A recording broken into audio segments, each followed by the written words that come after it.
അമ്മയും അപ്പനും നിന്നെക്കുറിച്ച് ഭയങ്കര സങ്കടത്തിലാണ്.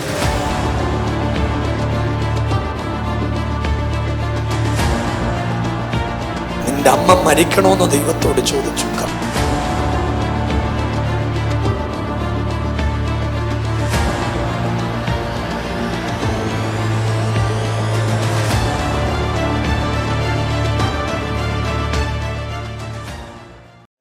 നീ എഴുന്നേറ്റ് വാ.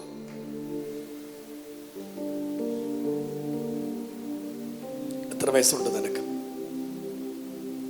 കല്യാണം ഉറപ്പിച്ചു?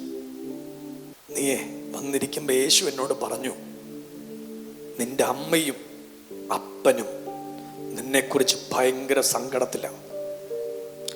ആ സങ്കടം ലോകത്തിൽ മനസ്സിലാകാത്ത ഒരാള് നീ മാത്ര. ബാക്കി എല്ലാവർക്കും മനസ്സിലായി. നിന്റെ അമ്മ മരിക്കണോന്ന് ദൈവത്തോട് ചോദിച്ചു. കർത്താവെ, ജീവിക്കണോ മരിക്കണോ എന്ന് ചോദിച്ചു. ഇന്ന് രാവിലെ എൻഗേജ്മെന്റ് കഴിഞ്ഞു, ഇല്ലയോ? എന്നിട്ട് നീ കല്യാണം വേണ്ട എന്ന് പറഞ്ഞു, അല്ലയോ? ചെറുക്കനെ ഇഷ്ടപ്പെട്ടില്ലയോ? ഇല്ല, ഇഷ്ടപ്പെട്ടില്ല. നീ അവനെ കാണാതെ ഉറപ്പിച്ചാണോ കല്യാണം? അന്ന് ഇഷ്ടപ്പെട്ടു, പക്ഷെ ഇപ്പൊ ഇഷ്ടപ്പെടുന്നില്ല. അങ്ങനെ അല്ലയോ? ഞങ്ങളെല്ലാം കൂടെ ഒന്ന് പ്രാർത്ഥിച്ചേ. ഞാൻ ഇവളെ കണ്ടോണ്ടിരിക്കുമ്പോൾ ദൈവം എന്നോട് പറയുവാ, ഇന്ന് രാവിലെ ആ വീട്ടിലൊരു കുരു കഴിയാൻ പോവാ. പ്രാർത്ഥിക്കാൻ പറ്റും എല്ലാവരും കൂടെ ഒന്ന് കൈയടിച്ച് യേശുവേ എന്നൊന്ന് വിളിക്കാൻ പറ്റുമെങ്കിൽ യേശുവേ എന്നൊന്ന് വിളിച്ച്. ശരിക്കും ഇവിടെ അപ്പനും അമ്മയൊക്കെ ഭയങ്കര സങ്കടത്തില. മെയ് 15 ആ വീട്ടിലൊരു വലിയ കല്യാണം നടക്കണ്ടായിരുന്നു. പക്ഷെ കല്യാണം അല്ല വീട്ടിൽ നടന്നേ. അപ്പനും അമ്മയും മരിക്കണമെന്നൊക്കെ ദൈവത്തോട് പറഞ്ഞു. അപ്പൻ ദൈവത്തോട് കരഞ്ഞു പറഞ്ഞത് എങ്ങനാ? തമ്പുരാനെ, ഇതിനേക്കാളും നല്ലത് ചാകുന്നായിരുന്നു. എന്തിനാ ദേശത്തിനെ അപമാനിച്ചത് എന്ന് ദൈവത്തോട് അലറിക്കരഞ്ഞ് ചോദിക്കുന്നൊരു ശബ്ദം ഞാൻ എൻ്റെ കാതിൽ കേൾക്കുക. കാനാവിലെ കല്യാണ വീട് മരണ വീടായി മാറാൻ തുടങ്ങിയതുപോലെ ഇവരുടെ വീടിനകത്തും വെളിപ്പെട്ടൊരു പൈശാചിക ആധിപത്യമുണ്ട്. സഭയൊന്ന് കൈയടിച്ച ദൈവത്തിനൊന്ന് സ്തോത്രം പറയാൻ പറ്റുമെങ്കിൽ എല്ലാ ദൈവമക്കളും ഒന്ന് കൈയടിച്ച ദൈവത്തിന് ഒന്ന് സ്തോത്രം ചെയ്യാൻ പറ്റുന്ന എല്ലാവരും കൂടെ യേശുവേ എന്നൊന്ന് വിളിച്ചൊന്ന് സ്തോത്രം ചെയ്തേ. നമ്മൾ തമ്മിൽ ലൈഫിൽ ആദ്യമായിട്ട് കാണുക അല്ലേ? നീ എന്നെ ആദ്യം കാണുക, ഞാൻ നിന്നെ ആദ്യം കാണുക. ഞാൻ അവിടെ പ്രസംഗിച്ചുകൊണ്ടിരിക്കുമ്പോഴൊക്കെ ദൈവം എന്നെ ചൂണ്ടിക്കാണിച്ചത് നിന്നെയാ. എന്നിട്ട് ദൈവം എന്നോട് പറഞ്ഞു, നിന്റെ വീടിനകത്ത് കല്യാണത്തിന്റെ സമയം കഴിഞ്ഞുപോയി. എൻഗേജ്മെന്റ് കഴിഞ്ഞ് കല്യാണം നടക്കേണ്ട സമയം കഴിഞ്ഞിട്ടും നിന്റെ വീട്ടിൽ കല്യാണം നടന്നില്ല. നിന്റെ ഒരാളുടെ തീരുമാനം കൊണ്ട് നിന്റെ വീടൊരു കണ്ണുനീരിന്റെ വീടായിപ്പോയി. നിന്റെ അപ്പനും അമ്മയും തലകുനിച്ചു പോയി ആളുകളുടെ മുൻപിൽ. എന്നാ ദൈവം എന്നോട് പറഞ്ഞേ, ഇന്ന് രാവിലെ ദൈവം എന്തോ ഒന്ന് നിന്റെ വീട്ടിൽ ചെയ്യാൻ പോവാ കുഞ്ഞെ. ദൈവത്തിന്റെ എന്തോ ഒരു ഹിതം നിന്റെ വീട്ടിൽ നടക്കാൻ പോവാ. അമ്മമാരൊന്ന് പ്രാർത്ഥിക്കാൻ പറ്റുമെങ്കിൽ അമ്മമാരൊന്ന് പ്രാർത്ഥിച്ചേ. അപ്പന്മാരൊന്ന് പ്രാർത്ഥിക്കാൻ പറ്റുമെങ്കിൽ അപ്പന്മാരൊന്ന് പ്രാർത്ഥിച്ചേ. സ്നേഹിതരൊന്ന് പ്രാർത്ഥിക്കുമെങ്കിൽ ഒന്ന് സ്നേഹിതരെ പ്രാർത്ഥിച്ചേ. പ്രിയരെ, യേശു ഇതിനകത്ത് നടന്നു വന്നിട്ടുണ്ട്. യേശുവിന്റെ സാന്നിധ്യം ഇന്ന് രാവിലെ ഇതിനകത്ത് നടക്കുന്നുണ്ട്. നിന്റെ കുടുംബത്തിനെതിരെ കടുങ്കെട്ടു വീണ വിഷയത്തെ ഉടച്ചു കളയേണ്ടതിന് ഈ മോള് ഞാൻ ശരിക്കും അവരുടെ വീടാ കാണുന്നത്. ശരിക്കും അവൾ എന്നോട് പറഞ്ഞൊരു വാക്കുണ്ട്, എല്ലാം എനിക്ക് പറയാനായിട്ട് ഡിസ്ക്ലോസ് ചെയ്യാൻ പറ്റുകയില്ല. അതുകൊണ്ട് ഞാൻ ഇങ്ങനെ ചവിട്ടിപ്പിടിച്ച് പറയുന്നേ. അത്രയും വെളിവ് എനിക്കുള്ളത് കൊണ്ട്. നിങ്ങൾ ഓർത്തെ, മെയ് 15 കല്യാണം നടക്കേണ്ട കൊച്ച എൻഗേജ്മെന്റ് കഴിഞ്ഞ് ഇവിടെ വന്ന് നിൽക്കുന്നേ. അവരുടെ വീട്ടുകാരെ എത്ര തലകുനിച്ച് കാണും നിങ്ങൾ ആലോചിച്ചേ.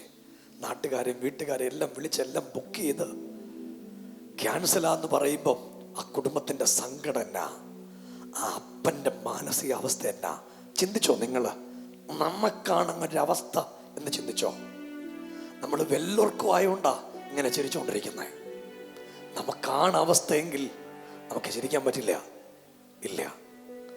പക്ഷെ അവൾ എന്നോടൊരു കാര്യം പറഞ്ഞു, കർത്താവ് എന്നോട് എന്തു പറഞ്ഞാലും ഞാനത് ചെയ്യാൻ പോവാ. നിങ്ങൾ കൈയടിച്ചൊന്ന് സ്തോത്രം ചെയ്തോ. എനിക്ക് ആ ഒരു വാക്കാ വേണ്ടിയേ. യേശു എന്നാ പറഞ്ഞാലും ഞാനത് ചെയ്യാൻ പോവാ. യേശു എന്നോട് എന്നാ പറഞ്ഞാലും അത് കേൾക്കുമെന്ന് അവള് പറഞ്ഞിട്ടുള്ളേ. അതിനൊറ്റ കാര്യമുള്ളൂ, അവൾ എന്നെ ജീവിതത്തിൽ ആദ്യമായിട്ട് കാണുക, ഞാൻ അവളെ ആദ്യമായിട്ട് കാണുക. ഞങ്ങളെ രണ്ടിനെയും കൂടെ അറിയാവുന്ന ഒരാൾ ഇന്ന് രാവിലെ യോഗത്തിൽ വന്നിട്ടുണ്ട്. ആളിന്റെ പേര് യേശു. നിങ്ങളൊന്ന് കൈയടിച്ചൊന്ന് വിളിച്ചേ, ആ നാമത്തെ ഒന്ന് വിളിച്ചേ. അവിടെ മേലൊരു ദൈവപ്രവൃത്തി ഉണ്ടാകട്ടെ. യേശുവിന്റെ പദ്ധതി എന്താണോ അതിന്ന് രാവിലെ അവിടെ മേൽ വെളിപ്പെട്ടു വരട്ടെ. നാടറിഞ്ഞ് എൻഗേജ്മെന്റ് കഴിഞ്ഞു, നാടറിഞ്ഞ് വിവാഹത്തിന്റെ ഡേറ്റും എടുത്ത് വിവാഹത്തിന്റെ തൊട്ടടുത്ത ദിവസമായപ്പോ, മോളെ നിനക്ക് എന്നാ ഇത് വേണ്ടെന്ന് തോന്നിയേ? എന്നാ വീട്ടിൽ നീ പറഞ്ഞേ ഇത് വേണ്ടാന്ന്? ആ വീട്ടുകാരുടെ മാനസികാവസ്ഥയാ, ആ ചെറുപ്പക്കാരന്റെ മാനസികാവസ്ഥയാ. നമ്മളിപ്പോ പ്രാർത്ഥിക്കാൻ പോവാ. എല്ലാരും കൂടി കുഞ്ഞിന് നേരെ കരം നീട്ടിപ്പിടിച്ചേ. അവിടെ കുഴപ്പമൊന്നും അല്ല കേട്ടോ. നിങ്ങളെല്ലാരും കൂടെ ഒന്ന് കൈ നീട്ടിപ്പിടിച്ചേ. അവക്ക് വേറെ ഒരു കുഴപ്പമില്ല കേട്ടോ. എല്ലാരും കൂടെ ഒന്ന് പ്രാർത്ഥിച്ചേ.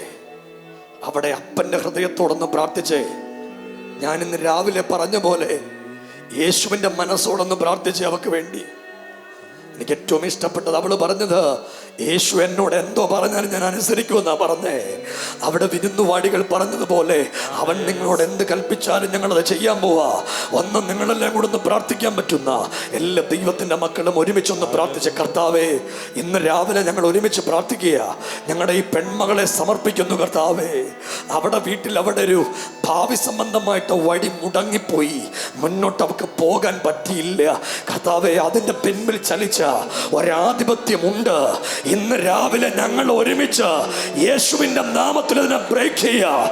പാമ്പുകളെയും തേളുകളെ നിങ്ങൾ കൈയടിക്കാൻ പറ്റുന്നവര് കൈയൊന്ന് അടിച്ചൊന്ന് അന്യഭാഷ പറഞ്ഞ് പാമ്പുകളെ തേളുകളെ ശത്രുവിന്റെ സകല ബലത്തെ ചവിട്ടാൻ അധികാരം തരാ എന്ന് വാക്ക് പറഞ്ഞ യേശുവേ, അധികാരത്തോടെ ആധിപത്യങ്ങൾ പൊട്ടട്ടെ.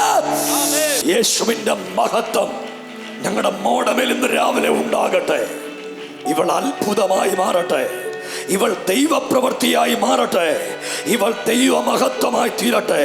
അധികാരത്തോടെ ഇവൾ ബ്ലസ് ചെയ്യുന്നു യേശുവിൻ നാമത്തിൽ തന്നെ.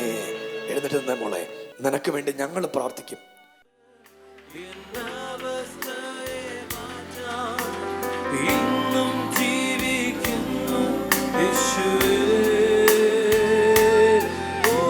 യേശു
യേശുവേ അങ്ങേ